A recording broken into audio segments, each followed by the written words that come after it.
and it wouldn't look right. I just said, look, get this over with. I want to go on with my life. This is ridiculous. I've had enough. Michael Jackson trusted few people, yet Chris Tucker became the rare friend who could make him laugh and forget the pressure. Their bond looked unexpected. One was the biggest pop star on earth. The other was a fast-talking comedian rising through Hollywood.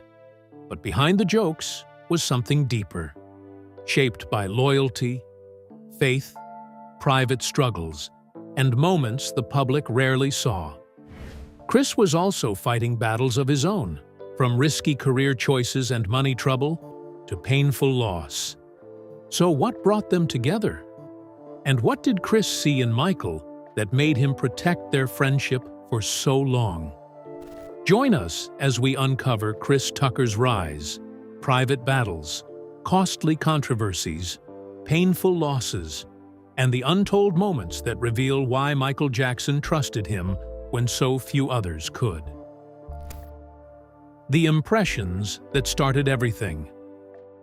Christopher Tucker was born in Atlanta on August 31, 1971. He was the youngest son of Mary Louise and Norris Tucker, and one of 6 children. In a busy home, Chris quickly learned that humor could help him stand out. At school and around his family, jokes became his easiest way of getting attention and connecting with people. His father owned a janitorial service, while faith played a major role inside the Tucker home. Chris was raised in a Pentecostal Christian family, and his parents belonged to the Church of God in Christ. That religious background would later shape some of the biggest choices in his career. Growing up in Decatur, Georgia, Chris became known for making people laugh through impressions. Teachers and classmates remembered him copying Eddie Murphy, Richard Pryor, Michael Jackson, and other famous performers. Michael was still only a distant idol, but Chris was already studying his voice, movements, and unusual style. Years before they met, Michael had already become part of Chris's comedy. After graduating from Columbia High School, Chris decided to take that talent seriously. He moved to Los Angeles to pursue comedy, leaving behind the comfort of home without any guarantee of success. He had no major contracts or powerful connections.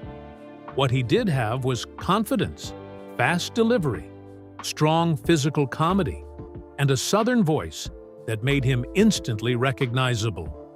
Still, being funny around family and classmates was very different from entertaining strangers. Before Chris could reach Hollywood or meet the star he had copied since childhood, he first had to prove himself in front of real audiences. The next step was not a movie set or a famous friendship. It was a small comedy stage in Atlanta.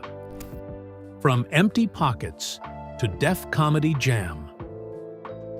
Before Los Angeles fully opened its doors, Chris worked on his act in local Atlanta comedy clubs.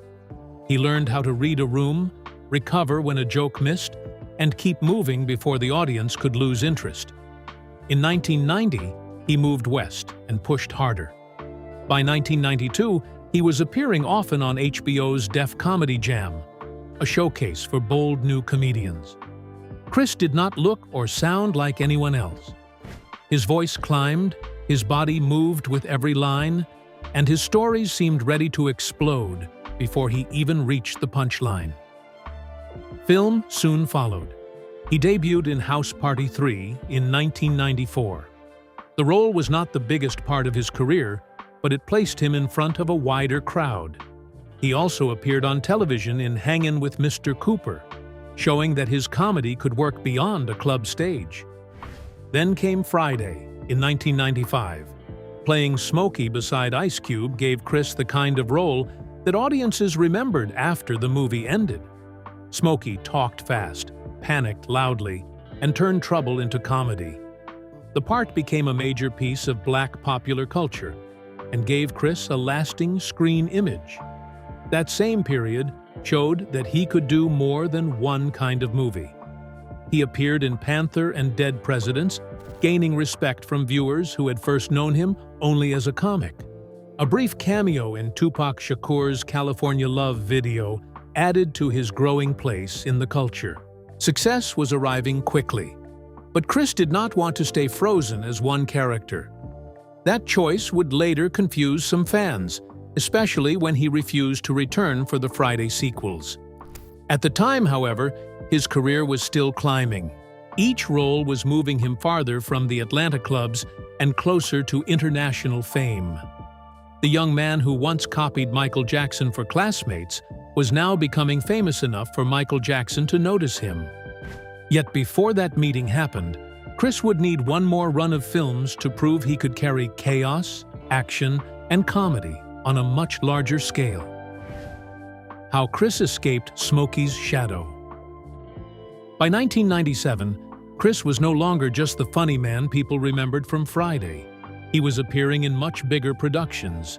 In The Fifth Element, he played a wild radio personality and pushed his energy almost beyond control.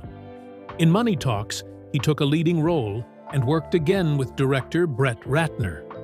He also appeared briefly in Jackie Brown, while another project, 00 Soul, was completed but never released. These choices showed range and revealed something important. Even beside famous actors, loud action, and large budgets, he could make audiences wait for his next reaction. Around this same period, his spiritual life changed. Reports later said he became a born-again Christian in 1997. That decision did not remove comedy from his life, but it began changing what he wanted to say and what he was willing to perform. Fans expected him to return as Smokey in Next Friday and Friday After Next. He did not. Years later, Ice Cube said the offer for Next Friday was between $10 and $12 million. Chris turned it down. The problem was not only money or screen time. He did not want to keep using harsh language or pretend to smoke marijuana. Chris later explained that Friday had become a huge phenomenon, and he did not want to help make smoking look normal to everyone watching. He believed leaving the character pushed him toward a new phase and different movies. That choice says a great deal about the man Michael Jackson would come to trust. Chris was willing to walk away from an easy payday when the work no longer matched his beliefs. He was also learning that fame did not have to control every decision. Still, refusing Smokey could have ended his rise if the next move failed. Instead, the next move changed his life. It paired his loud American style with a performer who came from a completely different film world. Their communication problems became part of the joke. Their contrast became the engine, and Chris suddenly found himself inside one of the most successful action comedy partnerships of its time. The unlikely partnership that conquered Hollywood. Rush Hour arrived in 1998 and paired Chris with Hong Kong action star Jackie Chan. Chris played loud, fast-talking detective James Carter, while Jackie played the calm and controlled Inspector Lee. Their opposite styles became the heart of the movie. Chris brought noise, speed, and verbal chaos. Jackie answered with quiet reactions and physical comedy. That contrast was real behind the scenes, too. Jackie later admitted that he sometimes had no idea what Chris was saying because Chris spoke so quickly. A dialogue coach had to help him understand the lines, especially when Chris changed his delivery between takes. That made the famous line, "Do you understand the words that are coming out of my mouth?" Even funnier, because the confusion was not only part of the script. The movie earned about $244.7 million worldwide and became a major breakthrough for both men. Jackie gained wider success in America, while Chris moved far beyond Friday and stand-up comedy. Detective Carter made him an international star and gave him a franchise that would later bring huge salaries. Chris also stayed close with Jackie after filming, and their friendship lasted beyond the screen. More importantly, Rush Hour placed Chris on a completely different level of fame.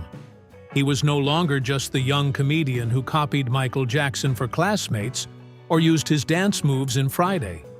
Now, his work was big enough to reach Michael himself. Around this time, the distance between Chris and his childhood idol finally began to close.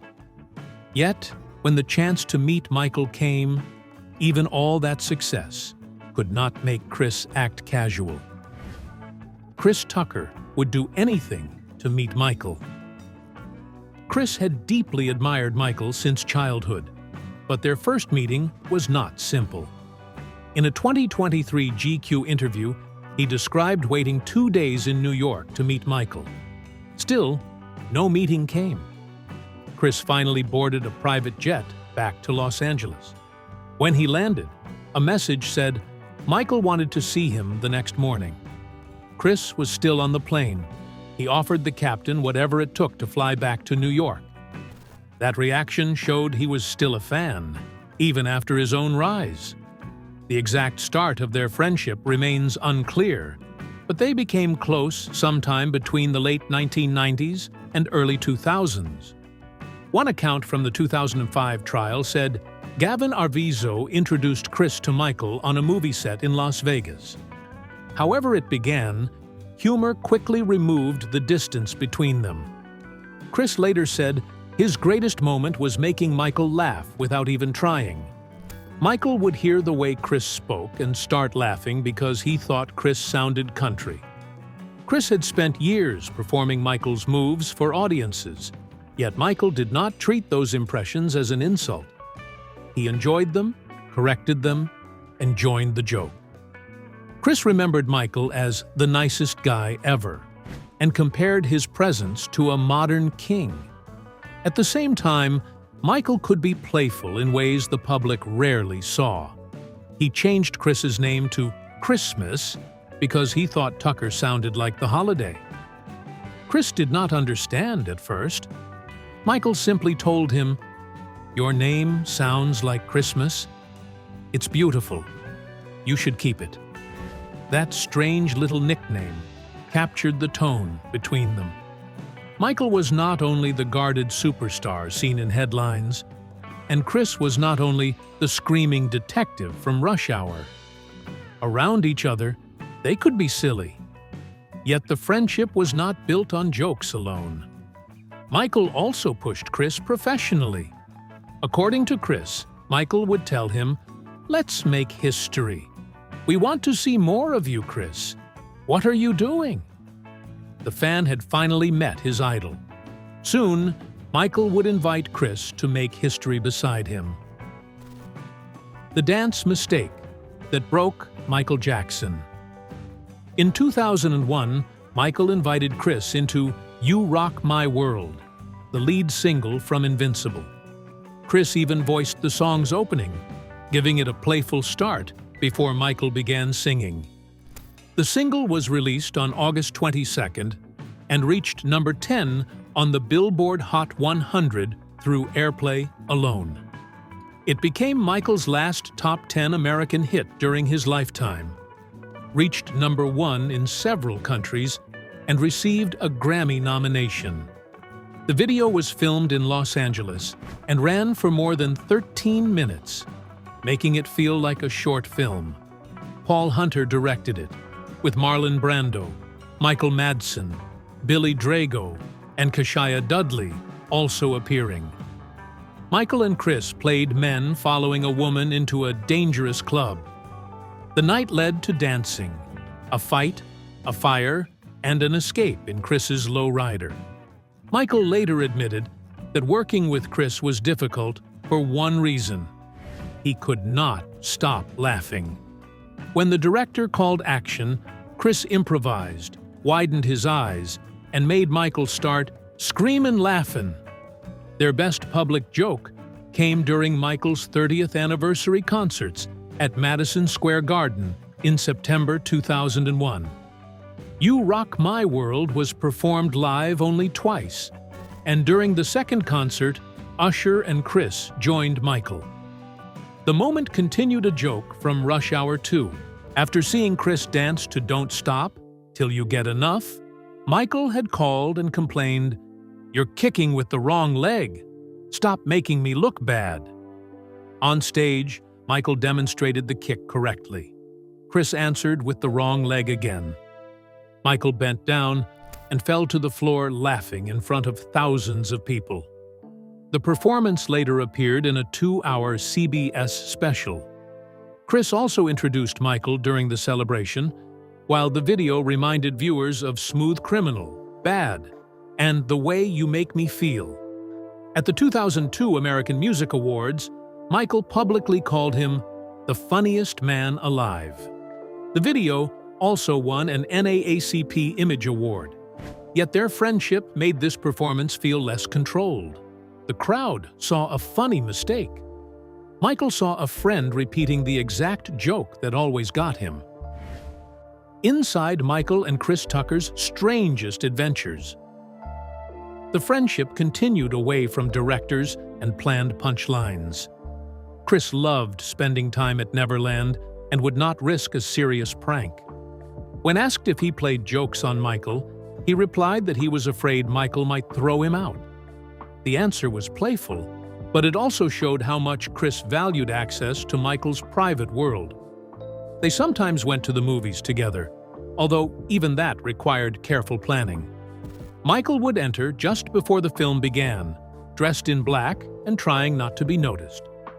Chris once turned around and suddenly heard Michael say, "Hey, Chris." Michael had been there about 5 minutes. He then politely asked whether he had frightened him. A simple trip to the cinema became a secret operation because Michael could not move through public spaces normally. Chris saw that pressure close up in Las Vegas. While they were shopping at the Venetian, people rushed toward Michael so quickly that Chris was pushed aside. Some thought he was Michael's security guard and commented that the guard looked like Chris Tucker. Chris had to shout that Michael needed to leave. That moment reminded him that even his own fame looked small beside Michael's. Their friendship also included Michael's unusual generosity. Chris once admired a flat-screen television, and Michael gave it to him. Chris protested that he had only complimented it. After that, he jokingly began praising more things. When he admired Michael's Rolls-Royce, Michael asked whether he truly liked it. Chris said yes. Michael then answered, "Well, you better go buy one because I ain't giving you my Rolls-Royce. I gave you a TV." Chris said the response left him stunned. Michael owned several Rolls-Royces and clearly drew the line at giving one away. These stories mattered because Chris told them without turning private access into ugly gossip. He focused on movies, shopping, teasing, and the odd problems created by fame. The anecdotes showed Michael as funny, polite, generous, and sometimes firm. They also showed why Chris remained welcome. He could turn strange moments into comedy without making his friend look cruel or foolish. The day Chris risked his reputation for Michael. Their friendship faced a far more serious test in 2005. Michael Jackson was on trial in Santa Maria, California, after being charged in a case involving Gavin Arvizo, who had appeared with him in the 2003 documentary Living with Michael Jackson. Michael denied the allegations. The case drew intense media coverage, often described as a circus. The defense called several well-known witnesses, including Macaulay Culkin and Chris Tucker. Chris did not appear as a comedian. Reports described him as calm and serious, unlike his loud Rush Hour character. He already knew the Arvizo family. He met Gavin while the boy fought cancer and felt sorry for him. Chris gave the family money and gifts, including at least $1,500 after a comedy benefit. Over time, he became increasingly uneasy. He said Gavin and his brother could be cunning and that the family expected too much. Gavin called him a brother and repeatedly asked for things. Chris considered giving the family a truck, but reconsidered after the requests continued. He also accompanied them to Miami on the day the documentary aired because Gavin wanted to get away from media attention and see Michael. At Michael's hotel suite, Chris pulled Michael aside. He warned him to watch out for Gavin's mother because he had become suspicious of her. According to Chris, she kept interrupting while he tried to speak privately.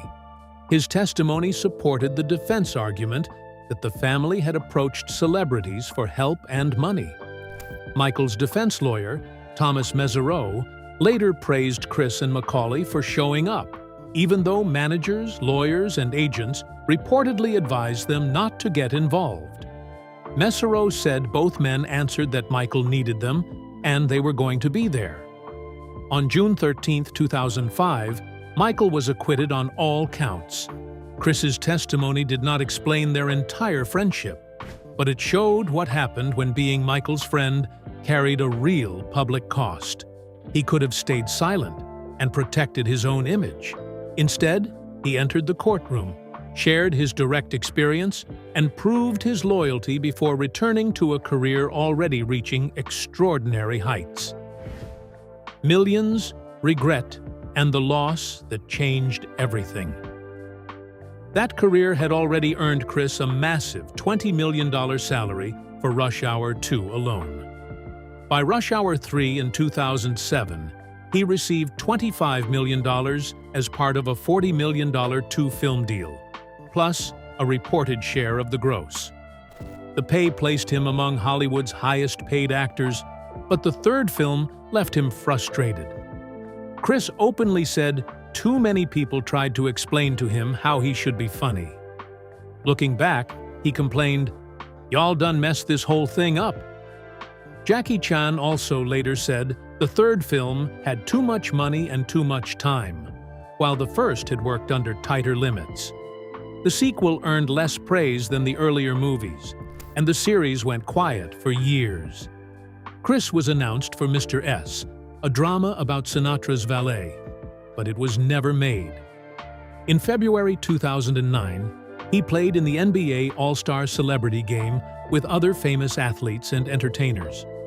A few months later, entertainment stopped feeling light. Michael died on June 25, 2009, after suffering cardiac arrest following drugs given to help him sleep. Chris was deeply devastated. He attended Michael's memorial service and the private funeral, then stepped away from the spotlight for a time while processing the loss. Their last years had included enormous pressure around Michael, but Chris did not respond by selling private details. When he spoke later, he returned to the moments that showed Michael's humor and kindness. He remembered Michael as playful, generous, and more human than the distant figure shown in headlines. That choice kept the friendship human instead of turning it into another public fight over Michael's life. The loss also came while Chris was already questioning his own direction. He had earned huge salaries, completed a worldwide franchise, and reached the ceiling he once chased. Now, one of the people who kept urging him to make history was gone. Chris would eventually return to stages and screens, but he did so slowly, carrying both the freedom of financial success and the weight of a friendship that ended far too suddenly. Chris returned, but the trouble followed him. Chris returned to stand-up in 2011, but his comedy no longer sounded exactly like the material that first made him famous. In 2012, he returned to film in Silver Linings Playbook with Bradley Cooper, Jennifer Lawrence, and Robert De Niro. His performance was warmly received, and the cast earned major recognition. He hosted the BET Awards in 2013. His Christian faith pushed him away from harsh profanity and easy shock jokes. In a 2014 interview with The Straight, he said, "Being a Christian helps me in comedy." He explained that other comics could use cursing or raunchy subjects, while he had to dig deeper. The challenge was harder, but he liked it. In 2015, he released his first Netflix stand-up special, Chris Tucker Live. 3 days before its release, comedian Terry Hodges sued Chris and Netflix. Hodges claimed he was owed $66,000 for editing, writing, acting, and producing work dating back to 2008. Chris's lawyer called the lawsuit absurd and completely without merit. In 2016, Chris appeared in Billy Lynn's Long Halftime Walk, but he still avoided the non-stop schedule of his younger years. The smaller number of roles did not mean Hollywood had rejected him. He was choosing when to return, while touring and protecting the parts of his life that mattered beyond films. Public problems also followed him. He settled a tax debt of about $2.5 million in 2014, with a representative blaming poor accounting and business management. In 2020, his name appeared in the Netflix series Jeffrey Epstein, Filthy Rich, because he had traveled on Epstein's plane in 2002 with Bill Clinton and Kevin Spacey. The stated purpose of that trip was humanitarian work against HIV and AIDS in Africa, and the flight had been reported publicly at the time. In 2021, the IRS sued Chris for about $9.6 million in back taxes. He settled the case for $3.6 million in 2023. Away from headlines, he remained a father to his son, Destin, from his marriage to Asia Pryor, and divided his time between Atlanta, Los Angeles, and Las Vegas. Why Chris Tucker walked away at the top. That same year, Chris returned to film in Air, playing Nike executive Howard White. The movie told the story behind Michael Jordan's shoe deal, and it was Chris's first film role in 7 years. During promotion, he finally gave a clear explanation for leaving Hollywood when his career seemed strongest. He said becoming one of the highest-paid actors felt like reaching a ceiling. "I wanted more. It wasn't enough," he told My Classics ATL. So he stepped back, lived, traveled, and took part in humanitarian work. Those experiences changed how he saw the world. He no longer wanted life to be only about becoming the biggest comedian or actor. He wanted to become someone who could give something back and inspire people. Chris also said he hoped to place the wisdom he gained into future movies. He mentioned films such as Casablanca, The Color Purple, and Coming to America as works that inspired him when he was younger. He wanted to write a book and make a movie of his own. Michael still appeared in how Chris spoke about his life. During the GQ interview, their friendship opened the story, showing it remained one of the most meaningful parts of his past. Chris did not present Michael as a connection he could trade for attention. He described him as a dear friend and returned to the warmth of their bond. In interviews and live shows, he used stories to keep Michael's humor alive for audiences who mostly knew the headlines. The memories showed a different side of Chris.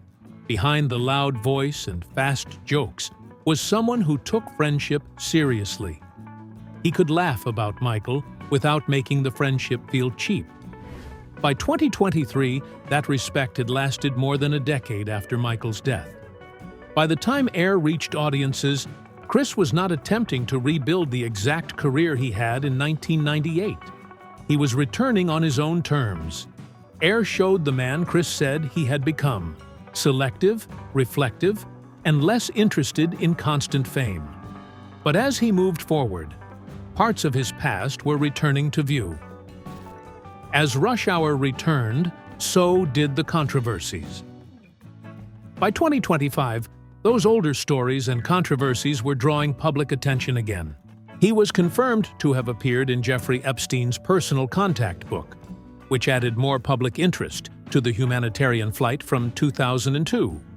Nothing in these reports connected Chris to Epstein's crimes, but the name in the book kept the association in public headlines. His finances also remained part of the public story. A 2026 estimate placed his net worth near $5 million, far below what many expected from a star who earned tens of millions from Rush Hour.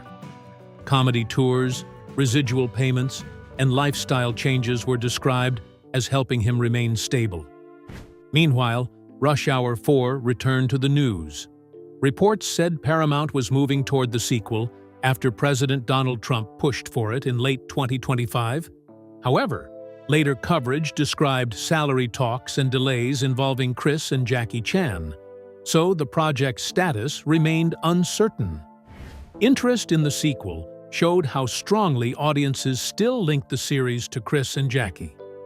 the title alone was not enough.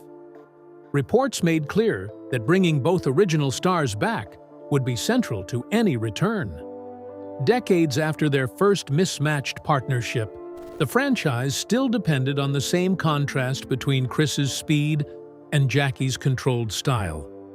Michael Jackson also returned to the center of public attention through the 2026 biographical film Michael.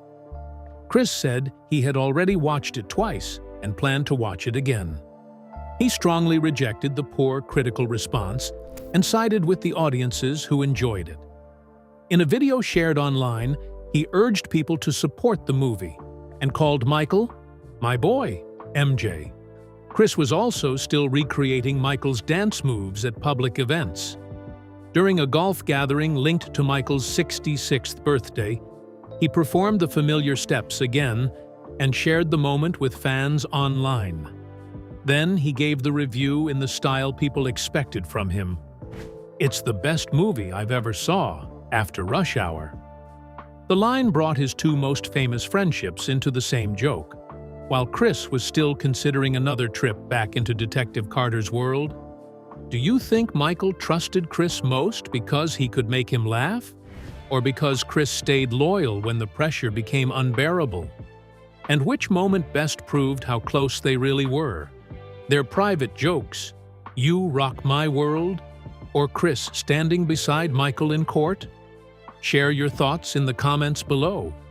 And don't forget to hit like, subscribe, and stay tuned for more incredible stories from Hollywood's fascinating history. See you next time.